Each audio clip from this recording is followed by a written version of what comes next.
So once again, what was the technique? So you wanted to solve some particular integral, e to the minus x squared cosine of 5x. The big idea, like the Feynman idea, is you replace the 5 with an alpha. That is like the core smart idea. And now you have a function of alpha, and by manipulating the function of alpha, you can solve it. So even though you couldn't solve the original integral, once you turn it into a whole family of integrals that depend on alpha, you can see how they depend on each other, and then you can solve it. So that's like the genius idea is the first step. But then afterwards, there's a whole sequence of like technical things you have to do, and some of those technical things are potentially sketchy. And that's what I want you to take a guess. What is the sketchy step? Let's see what you guys said. And I think if I hit the count button, we're going to get the word cloud. Integral? Okay, integral? Okay. Integral So into integral and the... This is great. Oh, I love this one. This sideways shrugging shoulders emoji. Okay, great. Into bringing, okay. I'm seeing some good words. So integral, obviously big one. But into is definitely involved here. So let's see what the individual answers are. I also like this one. What? Okay. Let's see. Let's go by things. Bringing the alpha derivative into the integral. So this is an into. So that is like the second step, right? So at the very top of the board, we had what we wanted to do. Then we wrote f of alpha equals something. We did the derivative of both sides. And then going from this line to the next line, they moved the derivative from the outside of the integral to the inside of the integral. So they moved it into the integral. Let's see what other people said. Switching the derivative in the integral, same idea. Is it even integrable? Yeah, this is a good question. Like maybe the answer to this original function is infinity or something, right? So is the actual integral even integrable to begin with? That's a question. But actually this is one that you guys, now that you guys know integrals, how would you show that e to the minus x squared times cosine of 5x is in fact integrable? Yeah. It's technically the integral has to be divided by e to the minus x squared. Yeah, that's right. Yeah, so the cosine of 5x, cosine is always between 1 and minus 1. So if you took the absolute value of this thing, and you said that cosine in absolute value is less than 1, then you'd have the whole thing is less than the integral of e to the minus x squared. And because e to the minus x squared is integrable, that's a Gaussian bell curve that goes to 0 quite quickly. So that is a fact you might know. Therefore, this one is integrable too. So by our absolute value stuff we've been working on, this one will also be integrable. So that's actually fine. That one's integrable. That's okay. Integrability, yeah, so great idea.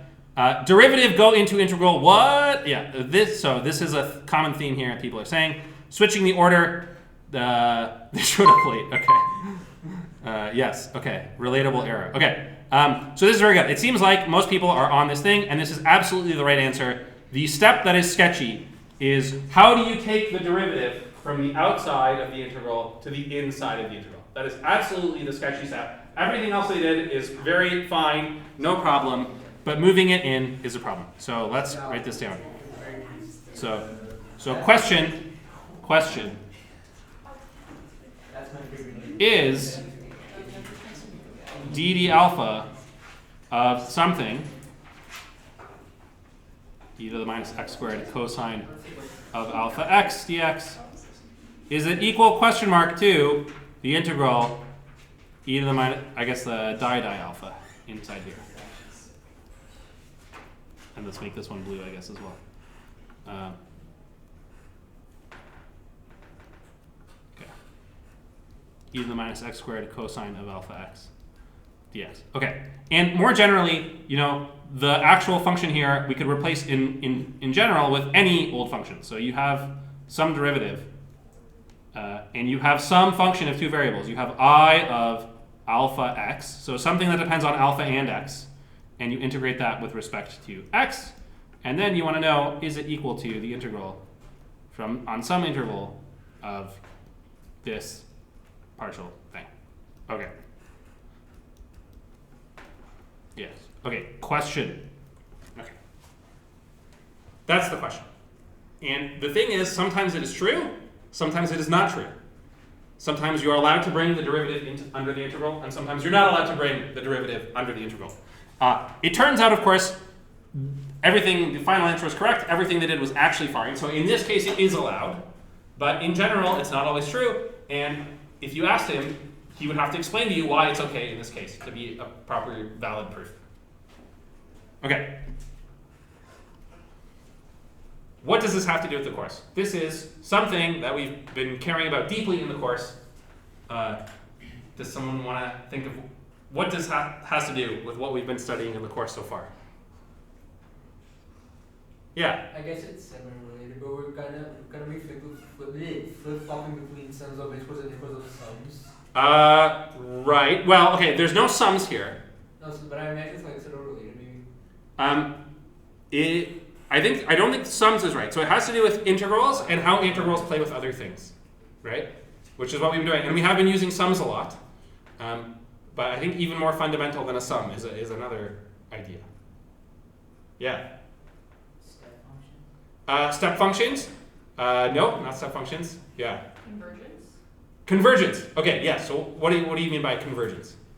If it converges, I think it's uniformly, then you can switch the integral to derivative. Right. Okay. Yeah. This is great. So this is really a question of the type of convergence. Okay. The type of convergence that's going on.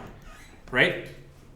On the left, someone wrote derivative. If you remember, if you had a good Calculus 1 instructor, they would have beat you over the head with the fact that the derivative is actually a fancy limit, right? So what is on the left-hand side is actually a limit of a bunch of integrals, right? So this thing is actually a limit, right? Of course, it's a fancy integral, or a fancy limit. It's not just the limit of the thing. It's like the limit of the ratio and all that, right? Actually, let's write it out. It's the limit. Let's write it out. The left-hand side here is the limit as h goes to 0 of integral of 0 infinity I of alpha plus h comma x dx minus the same thing but with an alpha. Let's try to keep our color scheme, alpha x dx. So what is on the left-hand side? Okay, it's a little, it looks a little fancy because of the whole quotient thing, but it is a limit of integrals, right? If you want to show that the limit of something, the limit of the integrals exists, that's a kind of like in-norm convergence, right? You're talking about, you do the integral, is the limit, this is the kind of question we've been doing, is the limit of the integral of fn, that's the kind of thing on the left-hand side, compared to, right? So the left-hand side is a limit of integrals. And in fact, if you wanted to make it even more fancy, you could write it as one integral. Right here it looks like two integrals, but of course you can combine them if you want. So you could combine them into the limit as h goes to 0, and then you could put all the stuff inside the integral sign. And then you would have this, I of alpha plus h, comma x, minus I of alpha comma x, all divided by h dx. Right? And that's okay because we know integrals are linear, like adding and dividing by a constant is all fine. This is all exactly the same thing. So this left-hand side is literally a limit of the form, limit as n goes to infinity of the integral of fn. If you want to conclude that the integrals converge, if you want the limit of this, you better have in-norm convergence. Right? So if you want the integral of the fn's to converge to something, you need in-norm convergence of the fn's. Yes. Just a slight clarifying question that came up now. Yeah. Is in-norm convergence related to pointwise convergence? Right. So this is the theme of the last few classes. They are related, but they are not the same. Okay. So sometimes you have pointwise convergence or almost everywhere convergence. Oh, pointwise and never mind. Yeah. Pointwise and almost everywhere are almost the same thing, and in-norm is the other type. Right. So I forgot pointwise equal to the other one. And in fact, what is on the right-hand side, this is a great segue because on the right-hand side is exactly another limit, right? dd alpha, again, secretly a limit. Every time somebody writes down a derivative, they're secretly doing limits. The right-hand side is also a limit, but because the limit is inside the integral, on the right-hand side we're talking about a pointwise limit, or an almost everywhere limit. So the left-hand side is an in-norm limit, the right-hand side is an almost everywhere limit. Let's write down the right-hand side. The right-hand side, which is this integral. And again, it's easy to get bamboozled by the derivative sign, but derivatives are just fancy limits. So it's the limit as h goes to 0. What is it? You're doing the alpha derivative of I. What is that? it's exactly I of alpha plus h, comma, x minus I of alpha x, all divided by h. That's the left-hand side. And so if you want to know this, right, first you're doing the limit of the functions, and you're doing that for every single value of x, right? So for every fixed value of x, you take the limit as h goes to 0. That is a pointwise or almost everywhere limit. So this is pointwise convergence, pointwise convergence, aka almost everywhere. So it really is pointwise, but of course when you integrate something, if there's some problem, like suppose at 0 the function was not differentiable exactly at x equals 0. Well, that would be no problem because it's an integral from 0 to infinity and 1 point doesn't matter. So this thing, it only has to converge pointwise, it has to converge for almost every x in the range 0 to infinity. If there's some specific, a few points of x where this doesn't converge, that's fine. The integral will just ignore those points anyway. The only real problem would be if it doesn't converge on some interval, say like on 0, 1 if it didn't converge. That would be real bad. But it really is an almost everywhere convergence. So the left-hand side is convergence in norm. The right-hand side is convergence almost everywhere. Is it always true that the limit on the top here, this left-hand side, that's the left-hand side. Is it always true that the left-hand side equals the right-hand side? No, the answer is no. And we've seen examples now going both ways. So it's possible the right-hand side converges and the left-hand side diverges. It's possible the left-hand side converges and the right-hand side diverges. It can go either way. So in norm versus almost everywhere convergence has been a running theme for the past week or so. And there were some homework problems, so I'm sure you guys are intimately familiar now. Not always the same. Okay. And so this is a practical problem you run into when you move derivatives inside the way they did in the video, moving from a dd alpha on the outside to a di alpha on the inside. You are actually doing switching from in norm convergence to an almost everywhere convergence. And if you want to be totally rigorous, you should explain why, in this case, it's okay, right? So we need a reason slash theorem to justify why, in this case, almost everywhere and in norm are equivalent. So in other words, if you have the limit as n goes to infinity of the integral of fn, we would like that to be equal to the integral of the limit as n goes to infinity of the fn. This is the almost everywhere limit. This is the in norm limit, essentially. And we need some theorem that says, for this particular sequence, it's okay. Don't worry about it. And we've seen a whole bunch of theorems like that on our list. We have a few. One of them is our summable sequences. So absolutely summable sequences of fn are good for this. Absolutely summable. That was a theorem we did a few classes ago. And so if the sum of n equals 1 to infinity of the integral of the absolute value, I'm going to call them gn so we don't get mixed up. If this is less than infinity, then you can do this. You can do the limit as, let me call it n goes to infinity of the integral of gk with a sum. I want the sum of the gk's, k going from 1 to n. That limit, the limit of the integrals, will be the integral of the limit, k equals 1 to n. So we said if they're absolutely summable, then it's all okay. Then almost everywhere convergence and convergence and norm are okay. And then it's okay to swap these two limits because the almost everywhere limit and the in norm limit are exactly the same thing. They're whatever this converges to. And that was like how our textbook was actually going about Lebesgue integrals. It was all about these summability conditions, right? That was how we started. The point A and point B in the definition all involved this summability and looking at absolutely summable sequences. So there was this big focus on absolute summability. Of course, it's not very useful in practice. and we came up with an even better one, which is using absolute summability, we proved the monotone convergence theorem. And this is one that is very famous, monotone convergence theorem. And that was the last theorem we did before the break. And I will remind you of what it says. So in the monotone convergence theorem, instead of them being absolutely summable, you just say as long as they're increasing and they have some integral that can't blow up, then it's fine. Okay. So if fn are greater than 0 and increasing for every x, so fn of x is going up.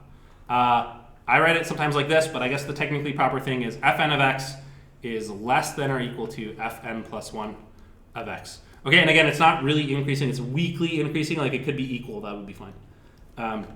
Then, oh, you need one more thing, and the integral of fn is less than or equal to some n, even if n is very large, so let's take the soup, then it's okay too. Then the limit as n goes to infinity of the integral of the fn's is equal to the integral of the limit as n goes to infinity of the fn's, this limit being the almost everywhere limit, and this kind of limit being the in norm limit. They're both equal. Okay, so that's all stuff we did last time. Okay, that's a little bit of a review and kind of setting up the thing we're going to do today, but this is a good place to stop. Any questions about that kind of idea of changing the order of the integrals and why it doesn't always work? Okay, these are both great theorems, especially the monotone convergence theorem is very nice. Let's see if we can apply the monotone convergence theorem to the problem from the video. So the problem from the video, we have to calculate these functions. Of course, here it's a limit as h goes to 0. Just put in h equals 1 over n or something, and then it'll turn into a sequence fn. Let's see what they look like. And I did them in my favorite place to do everything is Desmos. Okay, so here, which one's this one? Stand by while I adjust Desmos. Okay, this Desmos is some funny sliding spikes. Let's see. Okay, hold on. We're going to have technical difficulties for 1 minute while I get the appropriate thing open. This is sliding spikes. And I don't want sliding spikes. I want the example. Okay. Okay, so here's the function, which I call g of x, which is cosine of ax times h minus cosine of ax all times h. I guess I forgot the factor of e to the minus x squared. Let's put that into x squared. Okay, and let me zoom in to make it work. Zoom, zoom, zoom, zoom, zoom. Okay, too much. Too close. Okay. Okay, there's our function, and it depends on this parameter a. So if you change a, you change this function. And if you change h, you also change the function. And we want to do the limit as h goes to 0. That's what we want to do. Okay. But this is a very boring looking function with the e. I think that's why I got rid of the e to the minus x squared. You just remember the e to the minus x squared is there because it looks way cooler. See, look at that. Isn't that amazing? All right, we have these cool waves. And if you change a, you get more or less cool, funky waves. Let's go up to, say, 10. You can make the waves go all weird, right? It's some kind of trig thing going on. Cosine of a plus h times x, cosine of a x. And then we want to take the limit as h goes to 0. Let's see what happens. So these funny things, they move around. All right, my question for you. Is the convergence monotone? So as h goes to 0, this will get closer and closer to the derivative function, which I can calculate is this one. X times the sine of ax. That's a nice pink function over here. And the red function, as h goes to 0, converges pointwise to the pink function. Is the convergence monotone? Is it always in one direction? Is it always a positive function? I think that was another, maybe I didn't write that one. Let's write that. It occurs to me. Yeah, fn greater than 0. Okay, so does the monotone convergence theorem apply? Here, I'll put this on loop. You would get some trippy, if you're not paying attention, you at least have something fun to look at. Anyone do you think the monotone convergence theorem applies? Yeah. The fn's are negative at points. They're negative at points, so we're already screwed. In this case, you could like try to add something to them. Oh boy. So not only are they negative, but they kind of shoot off to minus infinity. You can, if they were like bounded below by 2, you could like add something onto them. And every individual Fn is bounded by something. But in the limit as h goes to 0, they get bigger and bigger and bigger. So you can never make them positive. So already we're screwed. Not only that, it's not even converging monotonely. So if you zoom back in, let's try zooming back in. I think you'll see, so on some parts of the curve it kind of comes in from below, and then the other parts of the curve it comes in from above. So it depends on if you're increasing or decreasing. It's coming in from both sides. So if you try to apply the monotone convergence theorem directly in the wild, in a real life problem that you actually want to do, unfortunately it's not usually set up to do. Okay? So that's why we need a better theorem. And that's what today is we're gonna like, this is like the ultimate theorem. This is the one that people actually use in real life. Like if you open an actual math paper, nobody says monotone convergence theorem, they say this theorem. And the theorem we're gonna learn, it's called LDCT. LDCT. LDCT, which is an acronym. So now you know if you're reading a math paper and they say LDCT, what is it? It's the Lebesgue Dominated Convergence theorem. Thank you. That is my favorite name for any theorem ever. It is a pretty badass name, yeah. Convergence theorem. Is that a real theorem? Okay. Oh. So this is like the granddaddy theorem when you're doing actual math and you actually want to have an actual, you have an actual function and you actually want to do something to it. You use the Lebesgue Dominated Convergence theorem. What is the Lebesgue Dominated Convergence theorem? What is dominated? Well, in this function, in this theorem, let's write it down. And let me open up my notes here so I don't tell it to you wrong. Okay, and in the notes, did I write down? Okay, I didn't write down the thing. Maybe it's 2.8.4. I'm gonna 2.8.4. The previous one was 2.8.3, so I think it's 2.8.4. Okay, and so in this one we say if fn is a sequence of function, so that fn goes to f almost everywhere. So i.e. for almost every x, you fix the x value, fn of x converges to f of x, the limit as n goes to infinity. So you have, for every single x value, you have the pointwise limit of the fn's is the f. That happens for almost every x, all except the null set. And we would like to conclude, then fn goes to f in norm. Make sure you, if you're copying me, make sure you leave some space here because we're going to fill in something. And in particular, i.e., so the integral of the difference between the fn and the f, that goes to 0. And in particular, the limit of the integral of the fn's equals the integral of f. That's the kind of thing we want to do. So that's what we would like to conclude. If you have an almost everywhere limit, then it's a limit in norm. We want to upgrade our things. Of course, it's not always true. You need something to make sure that it's true. And it's called the dominated convergence theorem because there is a, quote, dominant function. So if fn goes to f and there is some dominating function,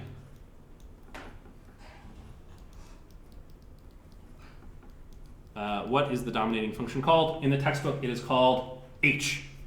H. Such that. So the dominating function dominates f, absolute value of fn less than or equal to h for all n. And let's say almost everywhere x. Let me write out the x's, this too. Fn of x less than or equal to h of x. So the fn's can never be larger than this h function. And if there's a dominating function h, and h is integrable, and the integral of h, does that have a name? No. Let's say h is integrable. H is integrable, and i.e. the integral of h is less than infinity, then we get what we want. So you're trying to work on a sequence of functions fn going to f, and what you have to do is you have to find this dominating function h that bounds all the fn's. I remember when I first learned about this theorem, I was like intensely angry. I was like, what the hell? Like this purple stuff has nothing to do with the function f. Like if you want to tell me something about the fn's or the f's, like sure, but this h is like some other guy that is like out there in the universe. Like why does it matter if the fn's are bigger than the h or not? I don't understand like what it has to do with the conclusion. That's a legendary function for her, doesn't it? Yes, right, maybe. But so the thing is, it actually makes perfect sense because you should think of this h function, this dominating function, this thing is a policeman function. So this is like many years later, this is how I think about it now. H is the policeman function, okay? I'll just say police, okay, the police function.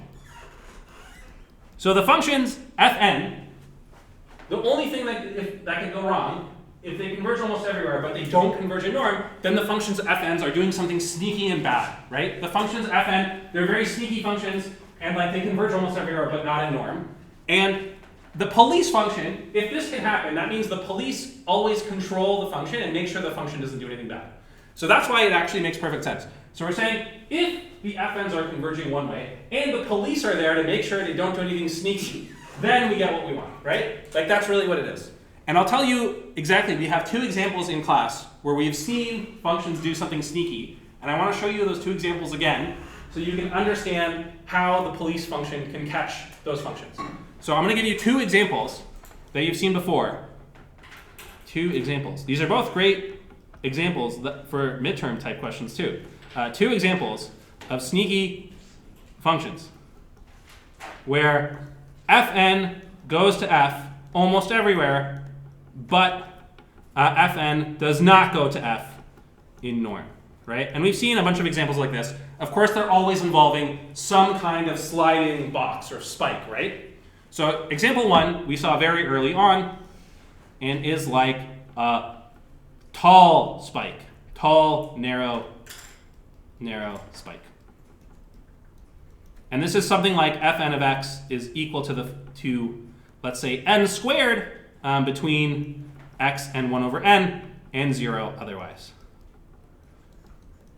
So the fn's, their value is n squared. They get taller and taller and taller on a more and more narrow interval. The limit, the almost everywhere limit, the limit for every fixed value of x, not x goes to something, n goes to infinity of fn of x is equal to 0, in fact, for all x. So the almost everywhere limit is the 0 function, but if you actually calculate the integral, so the almost everywhere limit is 0, but what is the limit of the integrals? The limit as n goes to infinity of the integral of the fn, it's n squared times 1 over n, which is infinity. And by changing the height of the spike, you can make the limit 1, you can make the limit whatever you want. Okay, so this is infinity. So the almost everywhere limit is 0, but the limit of the integrals is infinity. And if you were going to plot this as a function, which is what I had in the previous Desmos, let me open that back up.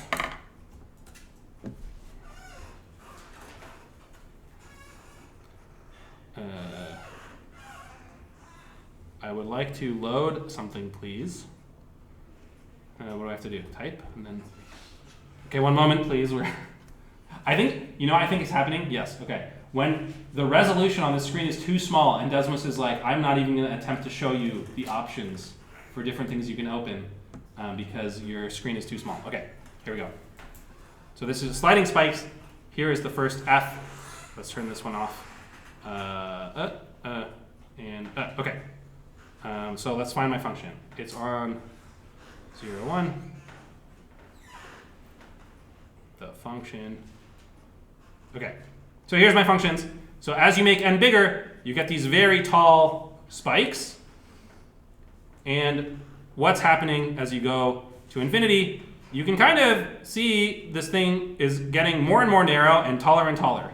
And actually, it really has something to do with the function. Let's call the function h of x equals 1 over x squared, right? Like the function 1 over x squared is right on the corner over here, x squared.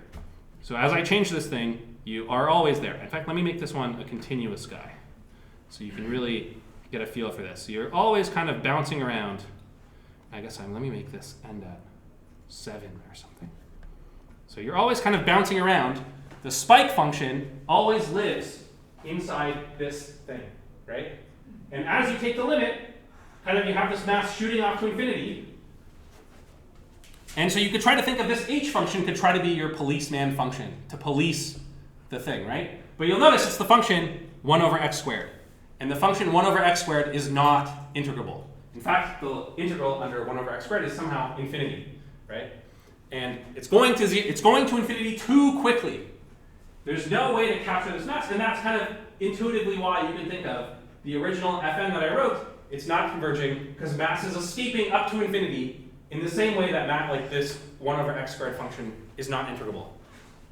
On the other hand, if you had a different function, like instead of having n squared here, what if I had square root of n? Square root of n. So let's look at what would happen then. So you would have, again, the boxes are getting taller and taller. In fact, the boxes still go to infinity. It's harder to see now. Now you really got to make this a lot bigger to see it. So the boxes are still getting arbitrarily large. You can see it's going really, really tall. Okay, I got to make it even bigger. Okay, 99999. Okay. So when my son is angry at me and wants to say a really big number, he says 100. So okay, wait, this one I made it way too big. Okay, maybe I should have backed it up a bit. Okay, there we go. Okay, there's the spike coming down. So it still gets arbitrarily large, but the rate at which it's getting large is smaller, right? And we can police this with the function 1 over the square root of x.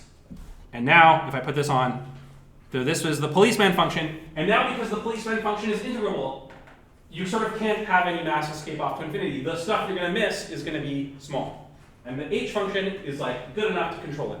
So to me, this is an example. The function is trying to run away to infinity, and if you can find the appropriate h function to bound it, to control it, and that function itself is integrable, then you're good. Like, you're not going to lose any mass. Yeah? So is it just a coincidence here that the h function is the reciprocal of f? It doesn't have to be, right? Yeah, so what I did is I tried to find a function that was bounding f. So a function that's larger than f. So when I make these sliding spikes, if I take this function, which is square root of n, and that's the largest x value, then the 1 over square root of x will work. So it's really because this function really depends on what happens at x equals 1 over n. But yeah, in general, like any function that you find, like you could just try functions all day long, and if you find one that is both integrable and bounds your function, then you have a dominating function, and you can apply the dominated convergence theorem. Okay. Yeah. All right. Yeah. Could you explain why the almost everywhere limit is 0? Oh yeah, sure. Okay, this is a good point. So let's look at these sliding things one more time. Okay, I need smaller ones, so let's put in a small number like 8. Okay. So again, this is the same argument that we've seen a few times now. Whenever you have these sliding boxes, the almost everywhere limits are easy to calculate because what happens is for any fixed value, so if you fix like x equals 0.3, let's do 0.1. Okay, there's x equals 0.1, and let's make it orange and dotted. Okay, so there's x equals 0.1. That's what almost everywhere convergence means. It means fix an x value, see what happens, and do that for every possible x value.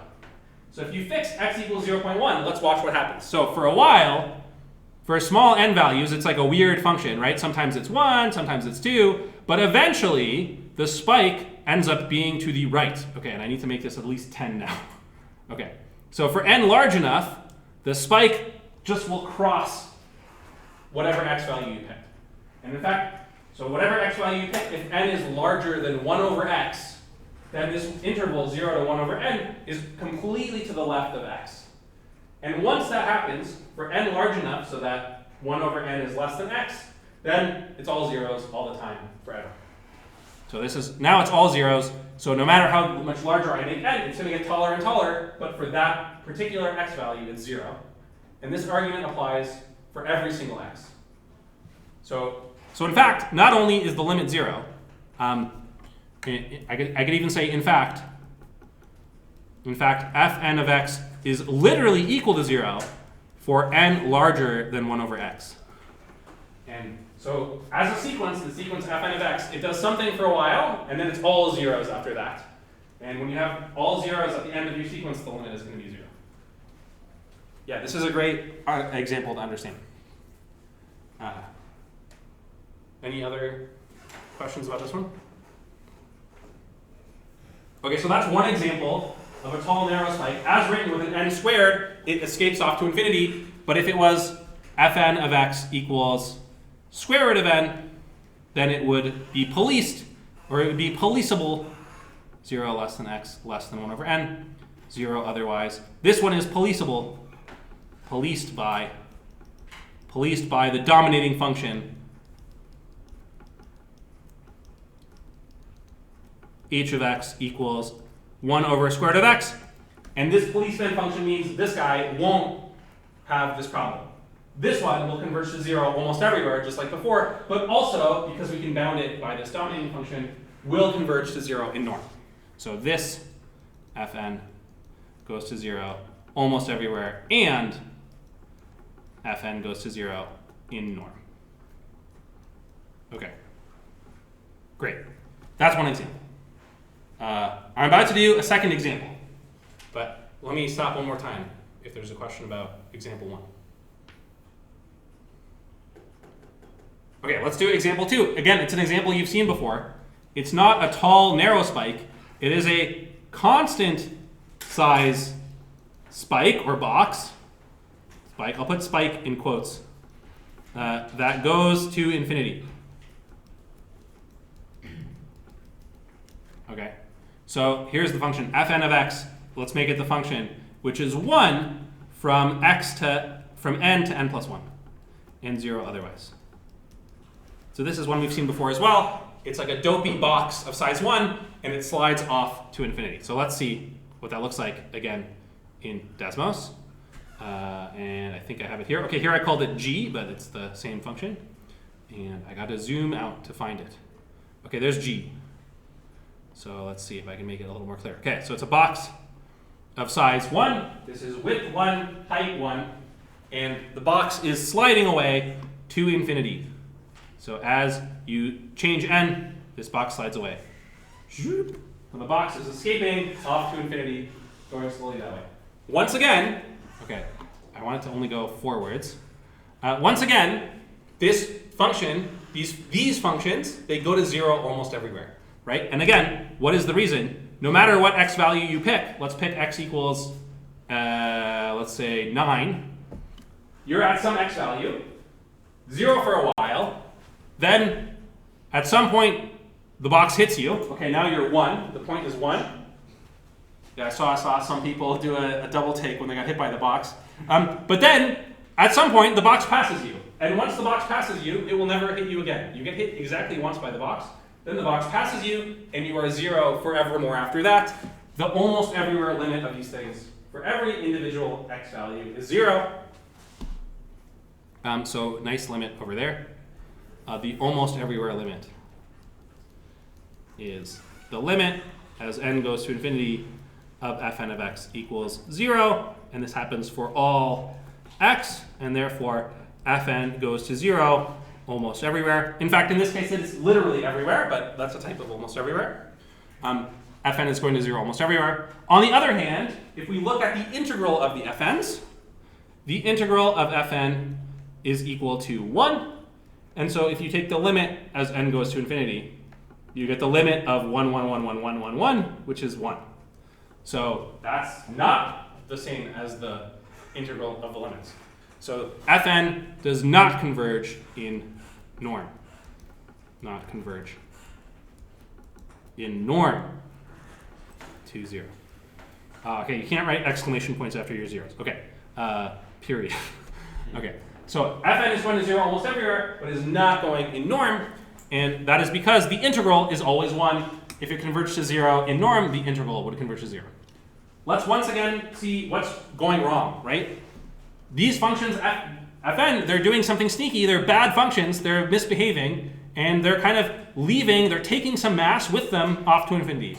So I kind of think about this as like, these functions are stealing mass away to infinity. Like the other functions, the first example, was trying to take the mass up to infinity, up through the ceiling, and this one is trying to steal them out the door, right? Like just trying to like leave and bring the integral, the mass of the function, out to infinity. And in this case, it's succeeding. Like these are actually bad functions. They're not going to 0. And if you tried to draw a function that bounded them, like a policeman function, what function would you use? Well, I guess you would have to use the function h equals 1, right? That's the policeman function. And the problem is this policeman function is not integrable. If you try to do the integral of 1 on all of r, it's infinity again. right? So this is like not enough control to do it. On the other hand, what if, in a different situation, if the box was shrinking as it went, and I could cover it by something that goes down to 0, then I would have enough control to know that it's working. So right now they're badly behaved. Let's look at a different example. Let's look at an example where they are compared to, let's say, fn of x. Let's pretend it's 1 over n. Let's say 0 less than x. Not 0, n less than x, less than n plus 1. Okay, let's make it 1 over n squared to make my job extra easy. Okay, 0 otherwise. Okay, so the function 1 over n squared. Yeah, that's fine. Okay, now I'm worried about having something wrong. If it's beginning at like 1, yeah. Okay, so this should be fine. Let's see it. Let's see if it works. So I want it to be not the 1, but I want it to be 1 over n squared. So really tiny boxes. Okay, and I'm going to have to zoom in a bit here so you can see them. So now the boxes shrink as they go. So the boxes get smaller and smaller. And remember, the functions were misbehaving because they were stealing some mass away to infinity. But now I can control them by the function 1 over x squared, which is my favorite function. And they're always underneath this function. So, oh, they're not. Okay, wait, I need to do 1 over x plus 1 squared. X minus 1 squared. Will that work? Okay, there we go. You have to do a minus 1. The function 1 over x minus 1 squared. And now we have a police function that works. So now the boxes, they're trying to steal mass off to infinity, but if I can control them under this policeman function, then it's all okay. Because the total integral under the policeman function is finite, they end up not stealing anything away. So there's an example. This one will be just fine. So the integral of the fn will be 1 over n squared times 1, and the limit will be 0. Fn goes to 0 in norm and almost everywhere. Okay. So basically, these are the two examples. These are the sneaky things the functions can try to do. They can try to steal mass off to infinity vertically. They can try to steal mass off to infinity sideways. And if you have a policeman function, it blocks it from doing that. Yeah? For this example, 1 over x squared, is that integrable on the... I thought that was integrable from 0 to infinity. Because the integral is... Yeah, so the antiderivative is 1 over x. And the limit as x goes to infinity of 1 over x is 0. So it's all fine. I could be tired and maybe I'm making the dumb mistake. Zero. Okay. This is a great point. Let's modify the function. This is fantastic. This is a very good question. Wait, what about this? You've made a wrong policeman function. Look at this giant spike in your policeman function. It's not integrable. Why don't we just chop it off? We'll just draw, because look, the functions we care about when n equals 1 are only so much. They are height 1. So I shouldn't use the 1 over x squared everywhere as my policeman function. Let's use 1 and then 1 over x squared. So you're right. You should be careful with the policeman function, and as long as it's bounding that. So why don't I do the maximum, or the minimum, I guess? The minimum of 1 comma this.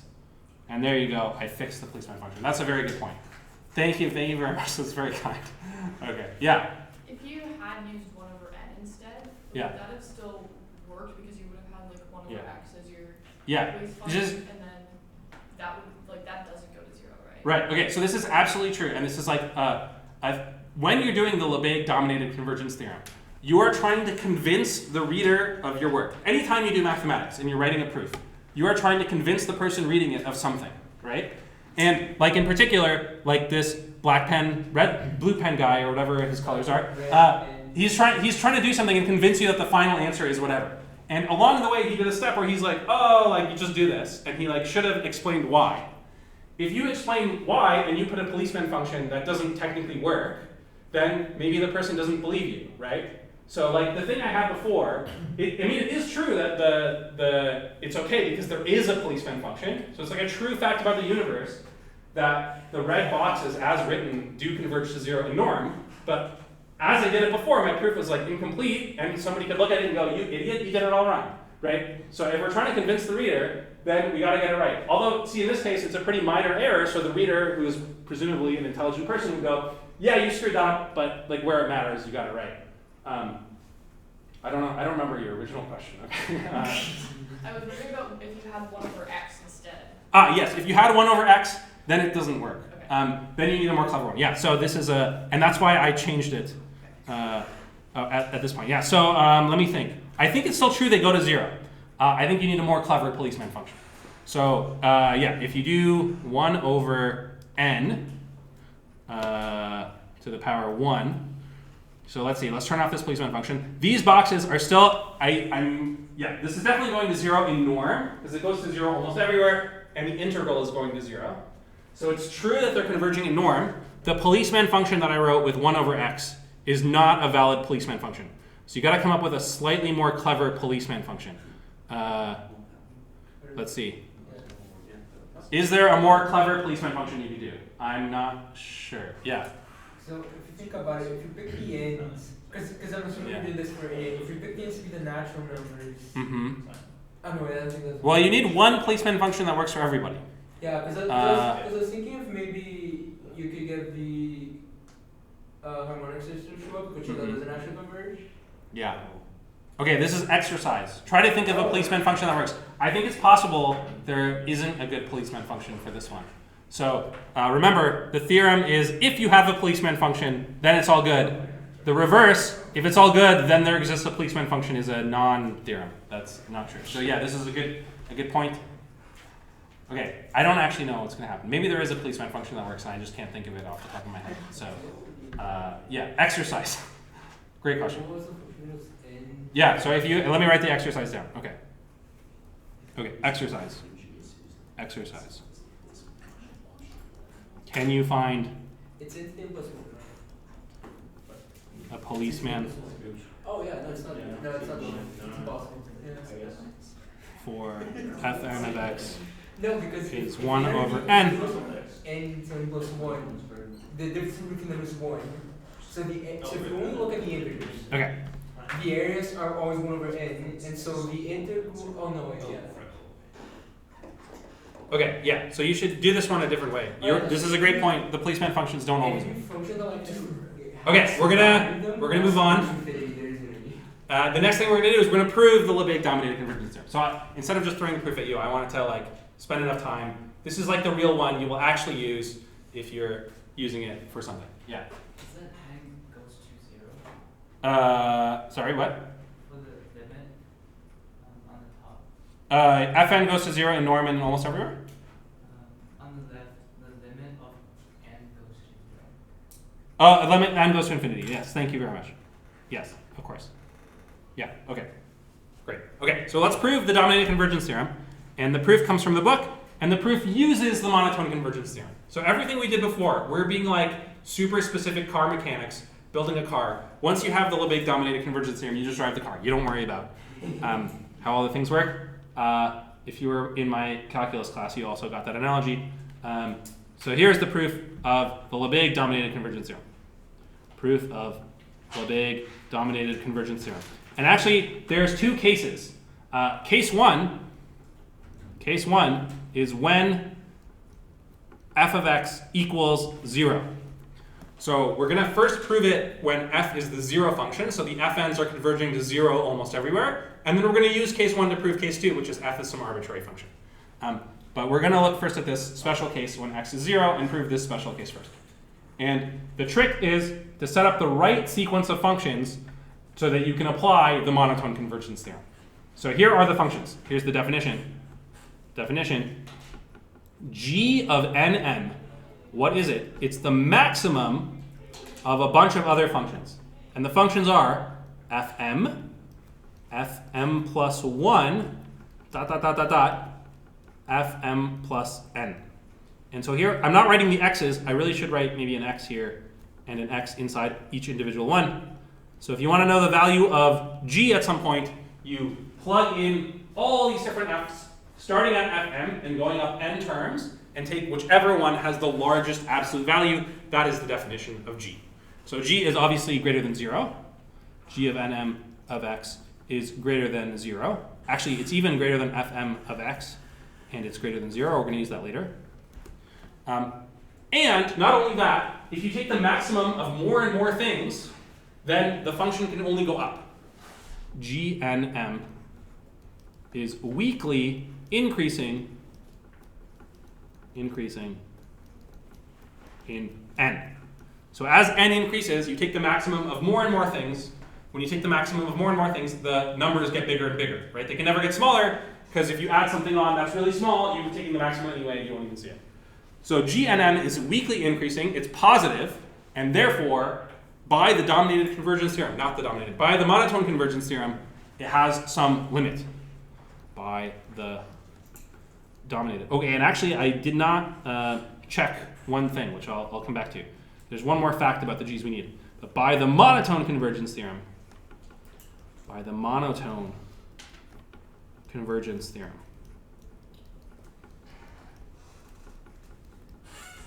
the limit as n goes to infinity of g and m exists.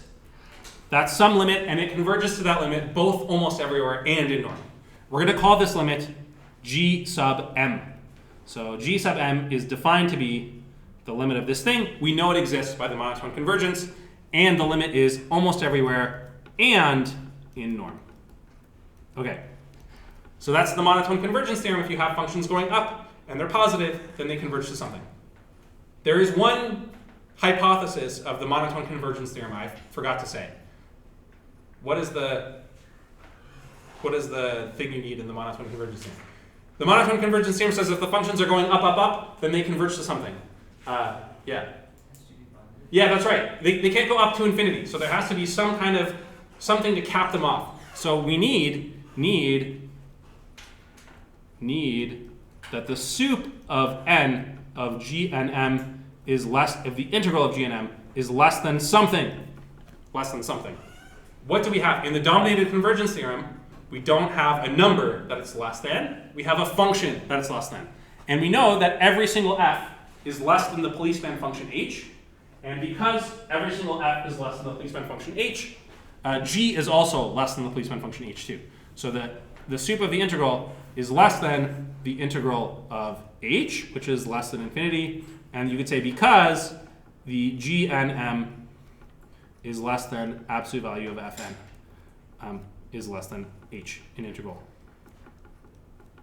So there's a little side justification.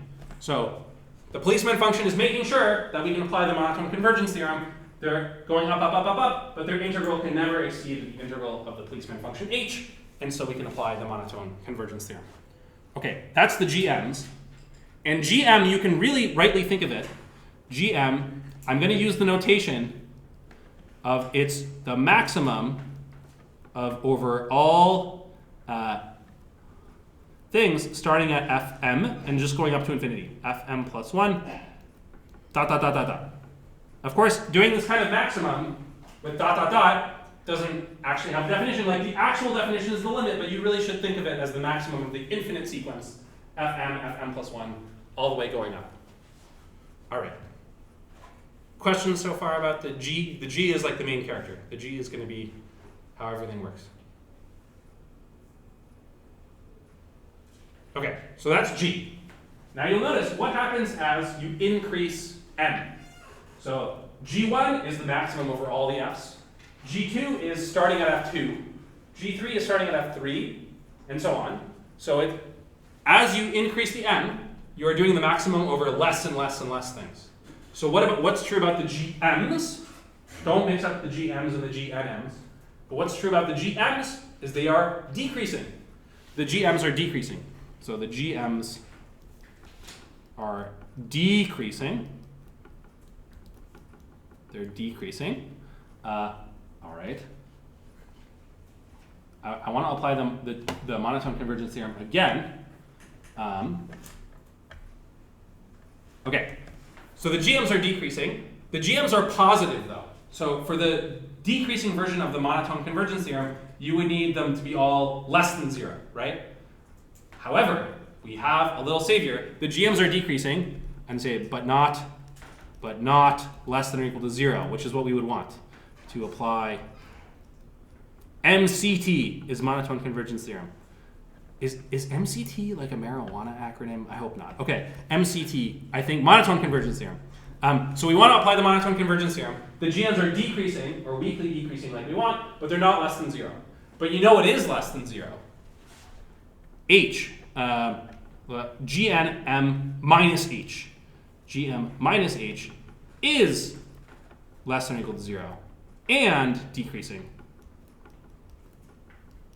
So the policeman function, you can add it on, or in this case subtract it, and now everything is less than 0 because the GMs are always less than H. So another way to say it, because GM is less than or equal to H. So the policeman function, it played a role in making sure the functions didn't escape upwards, and now it's playing a role in making sure that they start less than 0. Yeah? Do we know the H, or we're gonna make? The H was given to us, so we're trying to prove the theorem, and in the theorem someone tells us there is some function H, and we're trying to use that to prove that everything is okay. In practice, your job is to come up with the H and then apply the theorem. Today we're proving the theorem. Yeah. Okay. So because this H function is here to save us, GM minus H is decreasing in less than 0. So by the monotone convergence theorem the other way, by the monotone convergence theorem,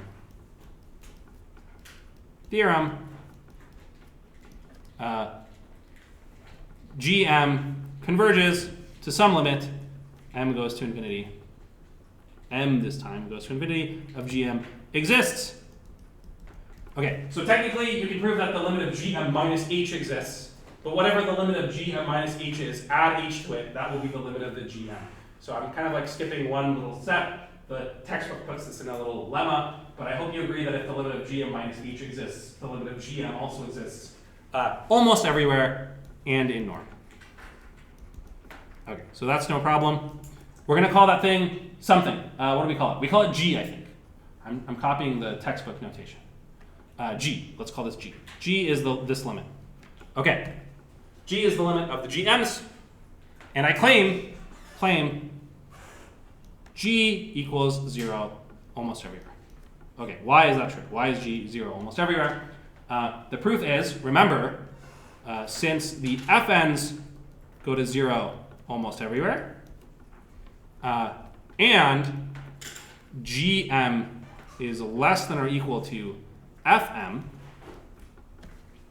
GM is less than or equal to FM, then for any x such that the limit as n goes to infinity of Fn of x equals 0, we have the limit as n goes to infinity of GM of x. Okay, this is a m goes to infinity, is less than the limit as m goes to infinity of absolute value of Fm of x equals 0. So the GMs are squeezed by the FMs, the Fs all go to 0, and so G has to go to 0 too. So this limit of the G is 0 as well. Okay. And this was some line. I don't know if you remember this. This was because GM equals the maximum of something starting with FM, if you want. Okay. Okay, so the G's go to 0 almost everywhere and in norm. We're basically done the proof. We've done all the hard parts. We used the monotone convergence theorem twice, once to make sure the G's didn't get too big, once to make sure they didn't get too small. Really, that's the whole secret of the dominating function, is it makes it so you can apply the monotone convergence theorem both ways, right? If the function is bound in absolute value, you can do the monotone convergence theorem both ways on this tricky sequence of maximums. Okay, finally, one last thing.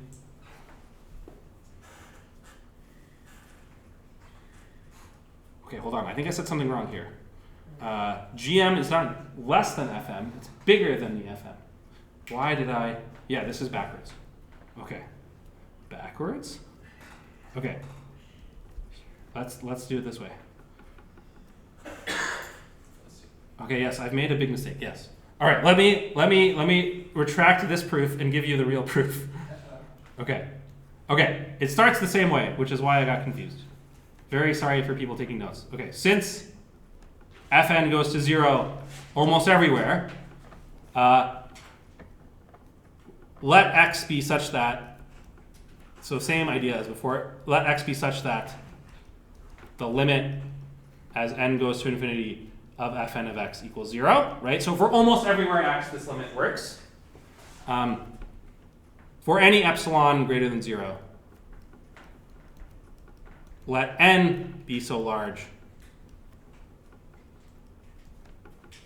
so that absolute value of fn of x less than epsilon for all n greater than n. So we fixed an x. We're doing pointwise convergence. We fix an x. Now you give me epsilon. I find some tail where it's less than epsilon. Okay, then for m greater than n, gm of x, what is it? It's the maximum starting at fm of x, fm plus 1 of x, dot, dot, dot, dot, dot. So it's the maximum of a bunch of things, and a whole infinite sequence of things, but all of these infinite sequence of things, every single one of them must be less than epsilon because of the choice of m. So less than or equal to epsilon by choice of n and m greater than n. So the inequality does go the other way, but because it's going down to 0, every single thing will be less than epsilon. So the maximum of infinitely many things less than epsilon is also less than or equal to epsilon. Okay. Okay, so gm is less than epsilon since epsilon arbitrary. Therefore,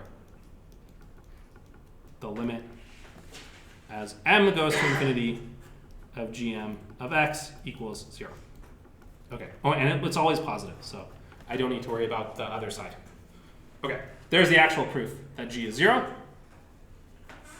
Now I really want to do the inequality the other way. This is why I noticed my mistake. So finally,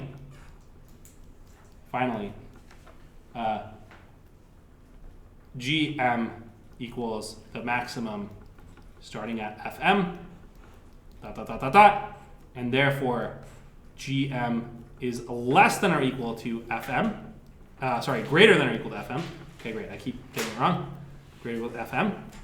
So gm is a sequence of functions. It's larger than the fm's, but the gm's we just proved they go to 0. So it must also be that the fm's go to 0. So gm is larger than this, and so the integral of the gm is larger than the integral of the fm. So since limit as m goes to infinity of the integral of gm equals the integral of g equals 0, by our g was the in norm limit. Therefore, limit as m goes to infinity of the integral of fm equals 0, 2. And that is what we wanted to show. The fm's, remember, we were given that they converge to 0 almost everywhere, and now we see that they converge to 0 in norm as well. So that's the end. Okay, so kind of a funny way that you see applying the monotone convergence theorem 2 ways. I can zoom out a bit and take some questions.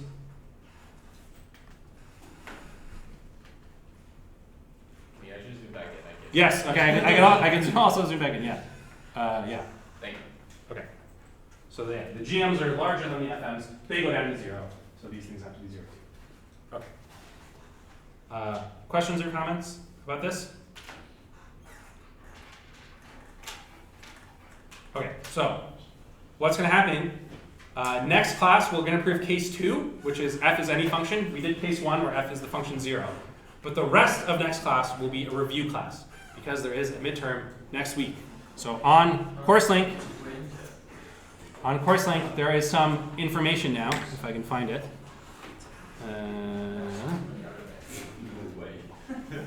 Midterm information. So please check out the midterm information. One other detail that you might like is you can bring in one side of one page of notes to the midterm. So write down whatever you want. The other thing is that it will be mostly on the assignments. That's why I have to limit it to one side of one page, because I can't have you writing out the solution to every single assignment problem. But give yourself some hints for the main ideas. And on Thursday, please come with lots of questions and things you want to work on, and we will work on them together, and we'll come up with what to write on your sheets. And then the actual midterm is in class next Tuesday, so an hour and a half in class. I'm coming in with Okay, I'll be here for a bit if you want to chat. Otherwise, see you guys on Thursday. Don't forget to bring some questions to do. Okay.